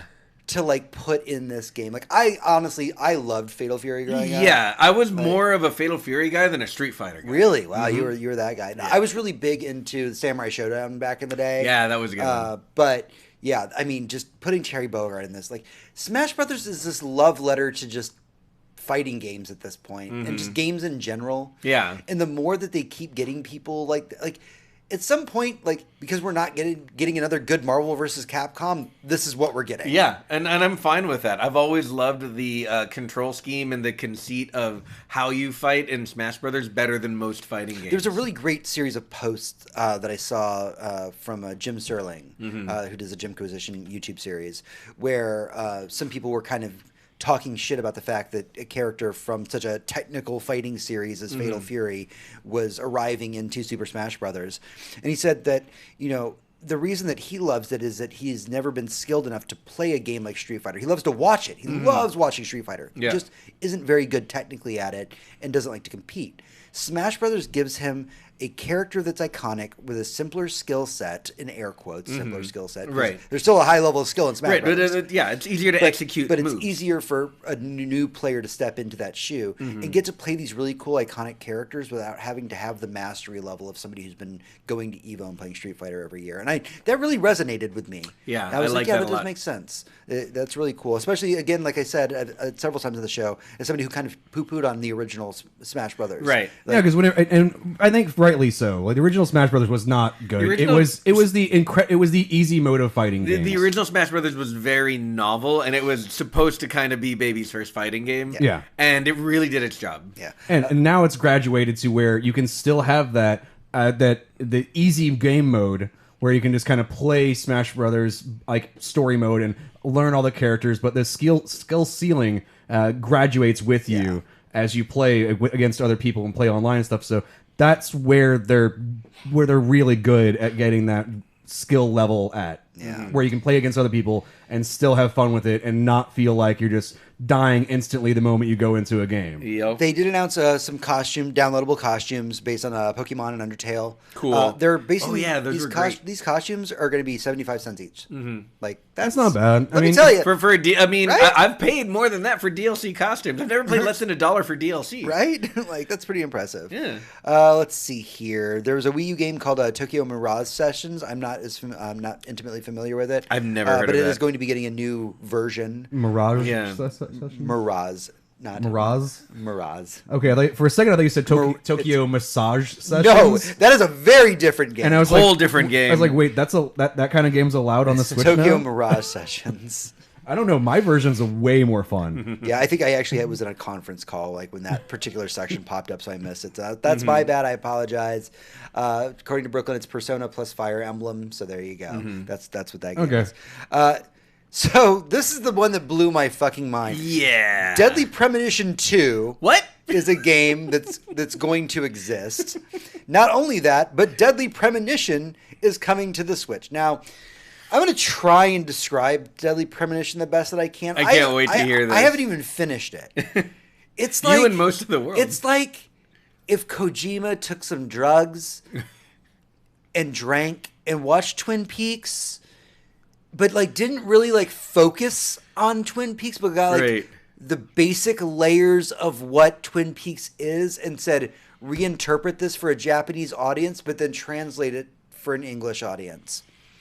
That just sounds bad. No, it's not good. It's the not thing. good. But it is enjoyable. It's the most I mean, with enough ridiculous. lube, a lot of things are enjoyable. And that's, yeah, I mean, I think I like where you were going with your description, but I kind of feel like I like the idea of like Kojima getting really drunk and not being on his A game, and then kind of like the same thing for like the creators of Silent Hill, and then they just all like wandered into a bar together and like started like jotting down notes, and then someone else, a third person, found the this bartender napkin grabbed the napkins, then went and made their and own then game. made a video game.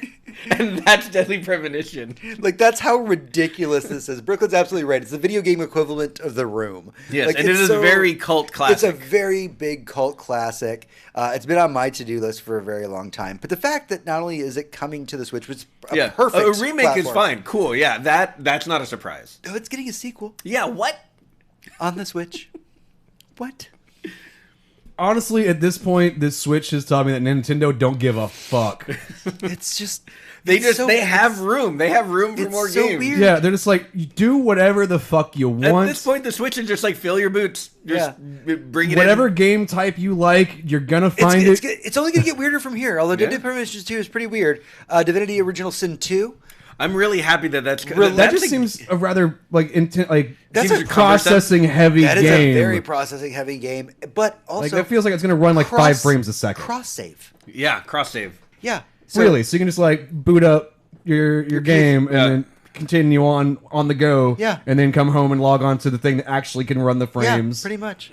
Okay, interesting. How ridiculous. I like that. The idea of an on-the-go RPG system like that where I can go, I can play on the subway or whatever, and then I can come home and play graphically a lot better. Well, when you think about how long your playthroughs of Divinity can be, it would be nice to be able to like hit it, on your commute and stuff like that. Yeah, sometimes you're stuck in a thing and you're like, I guess I'm doing this who doesn't want again. me playing Divinity on the go? My girlfriend. You can't because the two of you play together. Well, no, it's not just that. It's also that I already set the entire party on fire all the time.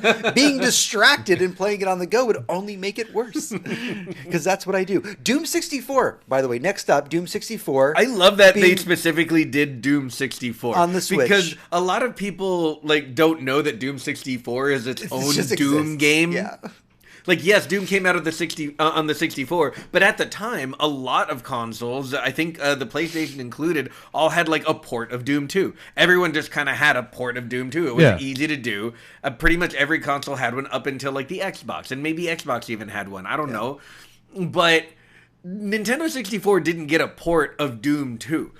Somebody made an entire Doom game, and like they changed, like the graphics are different. Someone it was almost like a sequel to Doom.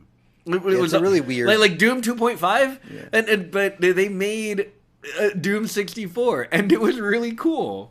So yeah, that's it's awesome. It's really it's like it's a lost Doom game that's finally coming back out. It really is. Yeah. Let's see. I'm gonna knock some ones out real quick. Rogue Company, cool. New IP from High Res Studios. It's a third-person shooter. It'll be out in 2020. That's awesome. Tetris 99 2.0. It's gonna be coming out on September 5th. The only good fucking Battle Royale game to ever exist in the history of Battle Royale games, because Tetris is awesome, and after that, I don't really care. Yeah, they put out some new demos. One specifically for Daemon Ex Machina. They're putting out what they call a prologue demo for that. You can jump on it right now, I think, actually. Everyone wants to be Kojima. More information about Pokemon Sword and Shield came out, just kind of how you can customize, showed off new Pokemon. Assassin's Creed Rebel Collection. That's going to be Black Flag and Rogue. Yeah. Right. I never played Rogue. Black Flag, and then the game that everyone forgot about. Well, because it came out at the same time for the lesser consoles. It was like Black Flag were the first for the PlayStation 4. PlayStation 3 got Rogue. Yeah. That's exactly true. And why would you even do that? You're fighting against yourself. Of all the shit that was announced during this Direct, and obviously as we're going into this Direct was amazing in my opinion. Yeah. Oh, yeah, it was great. Just dick on the table, amazing. I usually kind of tune out a Nintendo Direct on the side screen while I scroll through Reddit. I was locked. Yeah, this entire thing. Then they fucking hit us with Star Wars Jedi Knight 2 Jedi Outcast is being ported to the Switch. The fucking best Star Wars game ever made. Fight me. One of the first Everyone loves KOTOR would probably one of the first multiplayer games I ever played. Yeah. Up there with Unreal Tournament. Yeah. Oh yeah. And I was like, what the actual fuck? And yeah, I mean, playing the multiplayer for that game was one of the coolest experiences. Still to this day, there's not a better representation of Jedis fighting Jedis and people with guns. Never. You can force push rockets back at people. You can have a gun and then just switch to your lightsaber and try and cut someone down before he rockets you in the face. You could do what we did and just play Death Star, and then everybody has force push, and it's who can knock each other off the side of the Death Star. Exactly. You can just push each other off of towers all day. One thing that I'm really noticing is the more we get in these Nintendo Directs and the more games that have been announced and have been coming out for the Switch or going to be coming out, is Nintendo is the definition of the nostalgia gaming machine. that if you want to play anything from the history of the gaming, the best of it is going to be on the Switch. I was talking to Hector the other day. At this point, there's come with some new, interesting, unique new IPs. Yeah, but Astral Chain just came out. A lot of what they're still showing us is these are the best of the things that you remembered that you liked. I was talking to Hector the other day about this, and I was like, you know what though? Like, I would not be mad at all if tomorrow Nintendo announced they were doing, and Microsoft's kind of building out their own eShop and everything, and that's kind of the new battleground, right? We have Epic Store and all that. If Nintendo was like, yeah, so we just made a deal with GOG. That'd be great. Yeah, I'd be like, just like, fuck. Here comes Soldier of Fortune 2. Yeah, play it on your Switch, go. I'm like, that's the ideal scenario for me. I can lock my GOG to my Nintendo account and fucking call it a day. Let's go. I super don't see that happening. I don't, but good Lord. It would be cool. But think about how many games on GOG you would play if you just could play them while you poop. Right. And I'm not, and that's kind of a joke, but it's kind of not. No, it's super because not a joke. A lot of the nostalgia in these old games, especially when it comes to stuff like Assassin's Creed Rogue and even Star Wars Jedi Knight 2 to a certain extent, they're games that I would love to go back and play, but I don't always have the time. Yeah. With my Switch, I have the time because I'm using it when I'm commuting or just whenever I'm not in front of my computer or TV. Yeah, no, like the Switch is perfect for that. Like your TV, like watching something. I think Nintendo is actually trying to promote all that Walking Dead you need to get through. Yeah. Play your Switch while you do it. There you go. This is the world that Nintendo is trying to promote. Is the idea we can have a greener world. People can take public transportation places because they can play the games on their way to work, and they can have their gaming system there whenever they take their lunch breaks and do things. Yeah. And they make the world a safer, better place with less emissions in the world because we're not driving our cars. We're having somebody else do that, so we can constantly play our games from our childhood again right now because we need that to feel safe because everything in the world fucking sucks. I love the idea that in the future there will be a person who bases their decision on whether or not to own a car on whether or not they can play games on their commute. Yeah. And that's like my favorite thing in the world. It's like, I need to take the bus. I got games to play. City planning needs to get to that point. They're like, hey, no, people want to play games. They're going to get in car accidents, so we need to make more closer, taller buildings people can, and wider streets for buses to go on and not cars because cars are deadly. That's right. It's literally called Japan. All right, so let's dial this back for a minute. Nintendo's making everything Japan. Because we do need to talk about trains. We need more trains. Elephant in the room, which is that Simon. During this direct, Yep. Nintendo very much air quote called out Microsoft a lot, specifically because Banjo-Kazooie is coming on to Super Smash Brothers. Yep. Yeah, Microsoft bought which Rare. Is long overdue. They bought Rare many years ago, and Rare's been doing stuff, and those are iconic characters from Rare's history. Sakurai came out, talked about it, said that he's incredibly grateful that Banjo-Kazooie got to be in there. In fact, went on to say, if you're going to play Banjo-Kazooie, you can play it on Xbox. You said, even though this is a Nintendo broadcast, by all means, go out and play this game on the Xbox. Go play We want more people to play this game. Yeah. You loved it. This is you can huge. Play it right now. Yeah, this is huge. This is like wounds being mended huge right here. Because Rare did leave to go to Microsoft. Yeah. And for this olive branch to happen, this is a bigger deal than people are making this out to be. It really is. For a studio to say, like, hey, these guys are not the studio that left us to go to Microsoft. These are our friends who, moved away. Yeah. And they still make things that we like. Yes, they are still our friends, and they made a thing, and we want to point it out to you, and we want you to check it out. We're not mad that they left. We're happy they're doing well. That's such an incredibly healthy attitude to have in this industry where that is not the norm.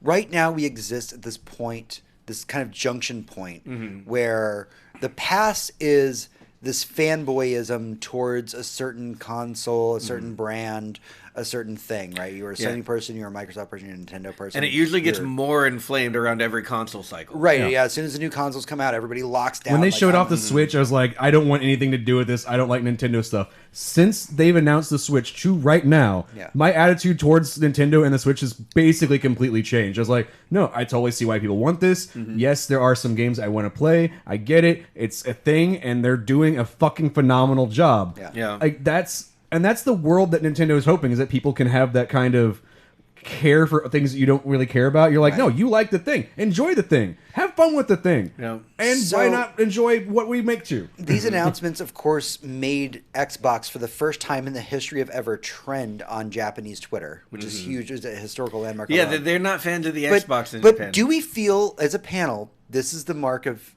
something really great about to happen. We're not saying that Master Chief is going to show up in Smash tomorrow. Honestly, that'd be cool. I'm looking forward to whatever they right around whatever Halo Infinite comes out, that we will get an announcement that Master Chief is coming over to. We could finally settle Master Chief versus Solid Snake. I want to see Master Chief versus Samus. Master Chief versus Samus was a much fairer fight. Solid Snake's going to get literally beaten to death with his own skull. Not for nothing, but Solid Snake has fought way bigger things than Master Chief.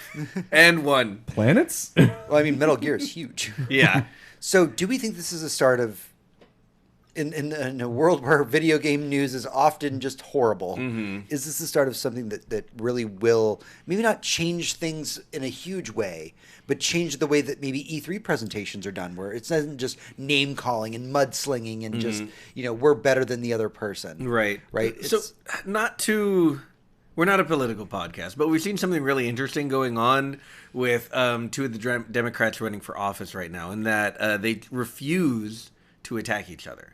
Talking about Warren and Sanders, they have very similar views and only differ on a few things. And whenever a reporter asks them about the other one, he's like, you have a lot of similar views, but you differ on this. How do you feel about that? They're just like, oh, well, that's their fucking opinion on that. That's fine. They're a friend of mine, and I trust them, and I think they have good judgment, and they will be great leaders. But I want to win.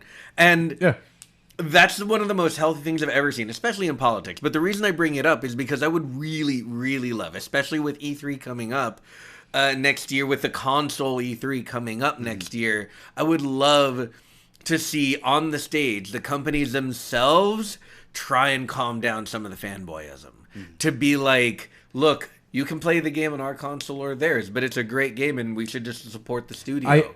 I kind of wish that there was a third, like, not necessarily a third party one, but at somebody's stage, have all three basically bosses come out and be like, hey, we don't generally play nice, but fuck it, we all releasing some great shit, guys. Isn't this awesome? Isn't what we're doing great? Now everyone please come together. We got that once back. And tell the Epic Store to go fuck itself. Yeah. Everybody come together to just say, fuck you, Epic. Fuck and you, also Epic EA. Store. Epic, EA, just fuck right off. I think that, more importantly, this puts Sony in a very precarious position.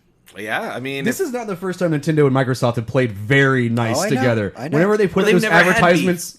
Yeah, they never did. And really, Nintendo doesn't really beef in the way that Sony and Microsoft have been since both consoles came out. No, like other companies beef with each other. Nintendo is like chicken. Yeah. They're just like, I'm not a part of the pretty process. much like, I go with everything. If you want beef and except chicken, for the, you can do that. Except for the one time where, this is, like I said, this isn't the first time. This is the one time where in advertising, Microsoft and Nintendo came out and were like, fuck you, Sony. We play nice together. You don't. Right, and that was a cross-platform thing. Yeah. And that's great. And that really did force Sony to, like, move over. Yeah, and whenever you saw the two of them putting out advertisements when Microsoft and Nintendo went in together to advertise cross-platform play on their games, saying, play it on the Switch, play it on the Xbox, play it on PC. Just don't play it on Sony because you're not allowed to. Yeah, it would be incumbent upon Sony this go-around to play much nicer. Yeah, because everybody else is playing nice at this point. And I think that that's the way that it needs to go going forward. There should be competition. There should be friendly rivalry. Yeah. But I think this trend that we're seeing in the games industry where, Phil Spector comes out and says, the reason I love going to E3 is that I get to sit down with my rivals, air quotes, and just talk about how much we love the industry. Yeah. Talk about the thing that we love that we do. And that opinion needs to bleed over to the fanboyism. It does. We need to reach a point where, like, yes, you may be, I only buy a PlayStation because I only have so much limited income and that's where my favorite games are. But that doesn't mean you should go online and spit out vitriol about the other consoles because you don't get to afford to have those. Yeah, there's all right. So I have to. I haven't mentioned Destiny at all this podcast, if I'm correct. But I have to from this one because they just made the announcement that they were like, "Hey, we're doing this. Come play with us. It's a community play along thing." Yeah. And they're like, "This has been coming for quite a long time. We haven't gotten to do this. It's Phil coming to go play. Like it's the president of Bungie and the president of Xbox playing the new games together with the community. We're like, we hope you join our live stream because Xbox and Bungie have not been friends for quite a while, and now we're literally going to play together, and you can come play with us on fucking Twitch. Please come do this." And we're like, that's kind of amazing. Yeah. These companies are like, yeah, I get like you left, but we're still friends. You still make games that I like, so like let's go hang out and play those games together. I mean, hopefully, you know, when the next generation comes around, we can be like, you know, oh, you know, you like Xbox and I like PlayStation, and I can be like, man, new Halo looks pretty fucking sweet, and you can be like, yeah, Horizon 2 looks fucking amazing, instead of me being like, my game's better, Master Chief's full of shit. Like, that sucks. And I've never wanted to have that opinion, and because the Halo games are awesome, one, but two, like, nobody. Horizon's also fucking gorgeous. Yeah, and nobody wins when we trash each other's franchises, especially when we know they're good. Right. And we just feel like we have to put them down to feel better. Can we all please collectively grow up? And I know that we've had a really rough last couple of weeks when we've been talking about the news. The Boss Room last week is a bit heavy, and I think that's one of the reasons I was so happy to go into this Boss Room on this episode and be like, here's this moment where Nintendo really said, you know, Microsoft's our competitors, but we respect what they do. And I feel like that's the attitude that we all need to have going forward. And I think that if Microsoft and Nintendo keep putting themselves out there like this, we might be able to reach that future. Yeah, I believe you're right. So that's everything we have for the show this week. What an episode it was. What a lot of fun things that we talked about. Only minimal angry stuff. Minimal anger. Very, there was almost nothing dark about the whole episode. It was awesome. Brooklyn's absolutely right. Just settle all your disputes in Smash. That's when true. You're on the game. Yeah, eventually. There's The Last of Us in there. Can we get everybody has to put what they think their most powerful character in their universe is. So Sony has to choose one character to represent them. That's Kratos. Xbox has to choose one character to represent them. It's Master Chief. And Nintendo has to choose one character to represent them. They have the entire gamut of all Smash characters. I'm like, Mario, but he's not the most powerful in Smash. I'm going to go with Samus. Yeah, Samus would be a good choice. And the three of them have to battle it out inside of Smash. Okay, but it has to be played by by the CEOs. like Phil and everyone, like all the CEOs come together and they play. This is why we need Reggie. Yeah, Reggie would have been good at this. Reggie would have been spearheading this idea. Put Reggie in Smash. Reggie in Smash. Secret DLC character. DLC. I would pay $10 for that DLC. Yeah. All right, that's everything we have for the show this week. If you have any questions, comments, concerns, if you want to talk to us about any of the things that we've talked about this episode, Tony, where can they find us? info@thesurlynerd.com is our email address. @thesurlynerds our Twitter. Surlynerd.com is our website. Donate the show there. Donate on twitch.tv/surlynerd. We do this live Monday about 7:30ish Central. Give us a rating review on our podcast channels of all the places you listen to some shit. I'm done. Yeah. All right. That is everything we have. This is episode 326 in the books. Yep. Until next week. For Tony, this is James. For James, this is Tony. And I'm Hector. Adventures, good night. And good game. Totally forgot to. That's on us. We are so bad at this. You need to stay on us about this. Yeah. I really need to. I also need to do things with the Patreon. I forgot. I've gotten so sidetracked between job shit and fucking YouTube shit and fucking just everything else in my brain right now. Patreon is completely gone. So somebody else has to. Hector, your Patreon's your job now. All right, that's fine. We love you guys. Thank you very much. When you said we'll have The Last of Us in Smash, I just pictured like Mario running around and just getting hit with a brick in the face by Ellie after she calls him a fucknut, and him losing an eye and having blood dripping down his face while Joel kicks him over and shotguns him in the head. What if best Smash game ever? What if Last of Us was cross between Luigi's hidden mansion or secret or the Luigi's haunted mansion and Last of Us, because they're both haunted ghost stuff, but instead of playing zombies and ghosts, are just but instead of playing as Harry, you're playing as Luigi, being scared of everything the entire time. But he's got a shotgun. Oh god, that's great. All right, I'm gonna sign us out because I want to not be sitting in this hot corner. So, thanks, Brooklyn. Thanks, man. Twitch. If you really do want to see that really fucking awful video, just message me and I'll send you the link. But it's fucking awful. No one should see it.